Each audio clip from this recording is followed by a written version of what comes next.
नमस्कार दोस्तों, मैं सुनीता कथा मंथन में आपका स्वागत करती हूँ। कथा मंथन में आज की कहानी है दो भाई, लेखक मुंशी प्रेमचंद। प्रातःकाल सूर्य की सुहावनी सुनहरी धूप में कलावती दोनों बेटों को जांघों पर बैठा दूध और रोटी खिलाती। केदार बड़ा, माधव छोटा। दोनों मुंह में कोर लिए कई पग उछल कूद कर फिर जांघों पर जा बैठते और अपनी तोतली बोली में इस प्रार्थना की रट लगाते थे जिसमें एक पुराने सहृदय कवि ने किसी जाड़े के सताए हुए बालक के हृदय उद्गार को प्रकट किया है। देव देव घाम करो तुम्हारे बालक को लगता जाड़, माँ उन्हें चुपकारती बुलाती बड़े बड़े कौर खिलाती। हृदय में प्रेम की उमंग, नेत्रों में गर्व की झलक। दोनों भाई बड़े हुए साथ साथ गले में बाहें डाले खेलते। केदार की बुद्धि चुस्त और माधव का शरीर। दोनों में इतना स्नेह कि साथ साथ पाठशाला जाते, खाते और रहते भी साथ साथ थे। दोनों भाइयों का ब्याह भी साथ साथ हुआ।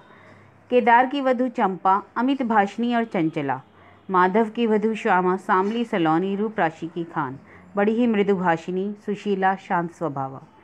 केदार चंपा पर मोहे, माधव श्यामा पर रिझे, परंतु कलावती का मन किसी से ना मिला। उसकी शिक्षा दीक्षा का बहुत अंश इस व्यर्थ के प्रयत्न में व्यय होता कि चंपा अपनी कार्य कुशलता का एक भाग श्यामा के शांत स्वभाव से बदल ले। दोनों भाई संतानवान हुए।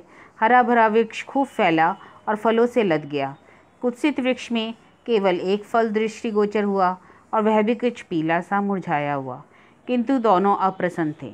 माधव को धन संपत्ति की लालसा थी तो केदार को संतान की अभिलाषा। भाग्य की इस कूटनीति ने शिने शिने द्वेष का रूप धारण किया, जो स्वाभाविक था। श्यामा अपने लड़कों को संवारने सुधारने में लगी रहती, उसे सिर उठाने की भी फुर्सत नहीं मिलती थी, और बेचारी चंपा को चूल्हे में जलना और चक्की में पिसना पड़ता। यह अनीति कभी कभी कटु शब्दों में निकल जाती।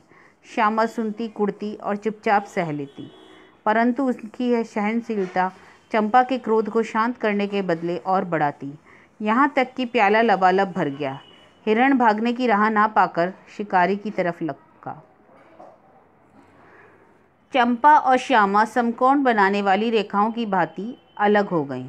उस दिन एक ही घर में दो चूल्हे जले, परंतु भाइयों ने दाने की सूरत न देखी और कलावती सारे दिन रोती रही। इस प्रकार कई वर्ष बीत गए। दोनों भाई, जो किसी एक समय एक ही पालती पर बैठते थे, एक ही थाली में खाते थे और एक ही छाती से दूध पीते थे, उन्हें अब एक घर में, एक गांव में रहना कठिन हो गया। परंतु कुल की साख में बट्टा ना लगे, इसलिए ईर्ष्या और द्वेष की दधकी हुई आग को राख के नीचे दबाने की व्यर्थ चेष्टा की जाती थी। उन लोगों में अब भातृ स्नेह ना था, केवल भाई के नाम की लाज थी। माँ भी जीवित थी, पर दोनों बेटों का वैषम्य देखकर आंसू बहाया करती। हृदय में प्रेम था, नेत्रों में अभिमान। कुसुम वही थी, पर छटा नहीं थी। दोनों भाई जब लड़के थे तब एक को रोते देखकर दूसरा भी रोने लग जाता था, क्योंकि तब वह नादान और नासमझ थे। आज एक को रोते देख दूसरा हंसता और तालियां बजाता। अब वे समझदार और बुद्धिमान हो गए। जब उन्हें अपने पराई की पहचान ना थी, उस समय यदि कोई छेड़ने के लिए एक को अपने साथ ले जाने की धमकी देता तो दूसरा जमीन पर लौट जाता, और अब अगर आकर एक भाई को मृत्यु भी धमकाती तो दूसरे के नेत्रों में आंसू ना आते, क्योंकि अब उन्हें अपने पराई की पहचान हो गई थी। बेचारे माधव की दशा तो अत्यंत ही शोचनीय थी। खर्चा अधिक, आमदनी कम, उस पर कुल मर्यादा का निर्वाह।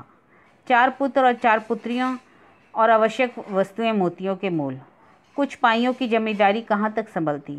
लड़कों का विवाह अपने वश की बात थी, पर लड़कियों का विवाह कैसे टल सकता था। 2 पाई जमीन पहली कन्या के विवाह में भेंट हो गई, उस पर भी बाराती बिना खाए आंगन से उठ गए। शेष दूसरी कन्या के विवाह में निकल गई। साल भर बाद तीसरी लड़की का विवाह हुआ, पेड़ पत्ते भी ना बचे। हाँ, अब की डाल भरपूर थी, परंतु दरिद्रता और धरोहर में वही संबंध जो मांस और कुत्ते में होता है। इस कन्या का भी गौना ना हुआ था कि माधव पर 2 साल के बकाया लगान का वारंट आ पहुंचा। कन्या के गहने गिरव रखे गए, गला छूटा। चंपा इसी समय की ताक में थी। तुरंत नए नातेदारों को सूचना दे दी कि तुम लोग बेसुध बैठे हो या गहनों का सफाया हुआ जाता है। दूसरे दिन एक नाई और 2 ब्राह्मण माधव के दरवाजे पर आकर बैठ गए। बेचारे के गले में फांसी पड़ गई। रुपए कहाँ से आवे, न जमीन न जायदाद, बाग बगीचा। रहा विश्वास, वह भी कभी का उठ चुका। अब यदि केवल संपत्ति थी तो केवल वही 2 कोठरियाँ जिसमें उसने अपनी सारी आयु बिताई थी, और उसका कोई ग्राहक ना था। विलंब से नाक कटी जाती थी। विवश होकर केदार के पास आया और आंखों में आंसू भरे बोला, भैया इस समय बड़े संकट में हूँ, मेरी सहायता करो। केदार ने उत्तर दिया, बद्धू आजकल मैं भी तंग हो रहा हूँ, तुमसे सच कहता हूँ। चंपा अधिकारपूर्ण स्वर में बोली, अरे तो क्या इनके लिए भी तंग हो रहे हो? अलग भोजन करने से क्या इज्जत अलग हो जाती है? केदार ने स्त्री की कनखियों से ताक कर कहा, नहीं नहीं, मेरा यह प्रयोजन नहीं था, हाथ तंग है।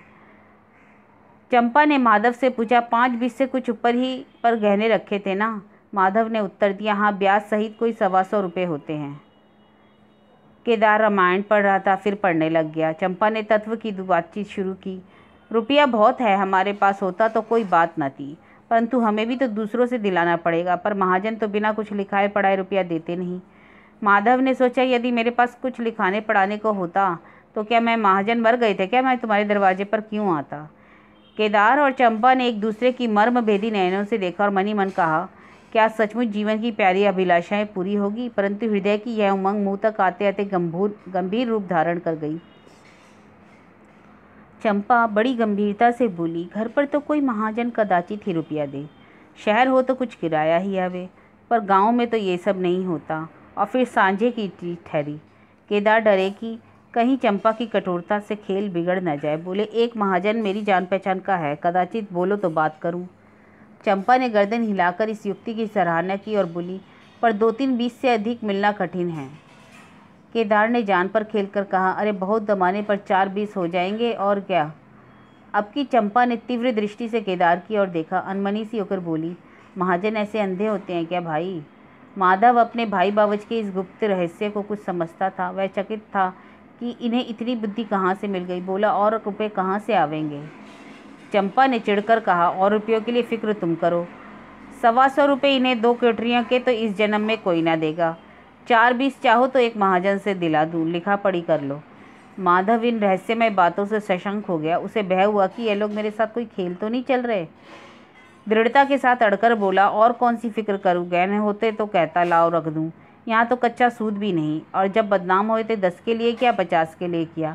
यदि घर बेचकर मेरा नाम रह जाए तो यह स्वीकार है, परंतु घर भी बेचूं और प्रतिष्ठा धूल में भी मिले तो ऐसा मैं ना करूँगा। केवल नाम का ध्यान है, नहीं तो एक बार नहीं होकर जाऊँ, मेरा कोई क्या करेगा? संसार तो भैया पर हंसेगा ना। केदार का मुंह सूख गया। चंपा भी चकरा गई। उसे वह बड़ी ही चतुर वाक्य निपुण रमणी थी। उसे माधव जैसे गंवार से ऐसी दृढ़ता की आशा न थी। उसकी और आदर से देखकर बोली, लालू कभी कभी तुम भी लड़कों सी बातें करते हो। भला इस झोपड़ी पर कौन 100 रुपये निकाल कर देगा? तुम 125 के बदले 100 ही दिलाओ। मैं आज ही अपना हिस्सा बेचती हूँ, उतना ही मेरा भी तो है। घर पर तो तुम वही 4-20 मिलेंगे। हाँ, और रुपयों का प्रबंध हम आप कर देंगे। इज्जत हमारी तुम्हारी एक ही है, वह न जाने पाएगी। वह रुपया अलग खाते में चढ़ा लिया जाएगा। माधव की इच्छाएं पूरी हुई। उसने मैदान मार लिया। सोचने लगा, मुझे तो रुपयों से काम है, चाहे 1 नहीं 10 खाते में चढ़ा लो। रहा मकान, वह जीते जी तो छोड़ेगा नहीं। प्रसन्न होकर चला। उसके जाने के बाद केदार और चंपा ने कपट भेष त्याग दिया और बड़ी देर तक एक दूसरे को इस कड़े सौदे का दोषी सिद्ध करने की चेष्टा करते रहे। अंत में मन को इस तरह संतोष दिया कि भोजन बहुत मधुर नहीं, किंतु भर कटौत तो है। कर हाँ, देखेंगे कि श्यामा रानी इस घर में कैसे राज करती है। प्रातः काल था। केदार के द्वार पर गांव के मुखिया और नंबरदार विराजमान थे। मुंशी दाता दयाल अभिमान से चारपाई पर बैठे रेहन का मसवीदा तैयार करने में लगे थे। बार बार कलम बनाते, बार बार खत रखते, पर खत की शान ना सुधरती थी। केदार का मुख अरविंद विकसित था और चंपा फूली नहीं समाती थी। माधव कुमलाया और मलान था। मुखिया ने कहा, भाई हो तो ऐसा। केदार ने छोटे भाई की लाज रख ली। नंबरदार ने भी अनुमोदन किया। मुख्तार ने भी कहा, भाई सपूतों का तो यही काम होता है। दाता दयाल ने पूछा, रेहन लिखने वाले का नाम? बड़े भाई बोले, माधव वल्द शिवदत्त। और लिखाने वाले का नाम? केदार वल्द शिवदत्त। माधव ने बड़े भाई की ओर चकित होकर देखा। आंखें डबडबा आईं। केदार उसकी ओर देख ना सका। नंबरदार, मुखिया और मुख्तार भी विस्मित हो गए। क्या केदार खुद ही रुपया दे रहा है? बातचीत तो किसी साहूकार की थी। अरे जब घर में ही रुपया मौजूद है तो इस रहननामे की क्या आवश्यकता? भाई भाई पे इतना विश्वास? अरे राम राम राम, क्या माधव 80 रुपये का भी नहीं है? और यदि दबा ही बैठता तो क्या रुपये पानी में चले जाते? सभी की आंखें सैन द्वारा परस्पर बातें करने लगी, माने आश्चर्य की अथाह नदी में नौकाएं डगमगाने लगी हों। श्यामा दरवाजे की चौखट पर खड़ी थी। वह सदा केदार की प्रतिष्ठा करती थी, परंतु आज केवल लोक रीति ने उसे अपने जेठ को आड़े हाथों लेने से रोका। बूढ़ी अम्मा ने सुना तो सूखी नदी उमड़ आई। उसने एक बार आकाश की ओर देखा और माथा ठोक लिया। अब उसे उस दिन का स्मरण हुआ जब ऐसा ही सुहावना सुनहरा प्रभात था और दो प्यारे प्यारे बच्चे उसकी गोद में बैठे उछल कूद कर दूध रोटी खाते थे। उस समय माता के नेत्रों में कितना अभिमान था, हृदय में कितनी उमंग और कितना उत्साह, परंतु आज नयनों में लज्जा और हृदय में शोक संताप। उसने पृथ्वी की ओर देखकर कातर स्वर में कहा, हे नारायण, ऐसे पुत्रों को क्या मेरी ही कोख से जन्म लेना था।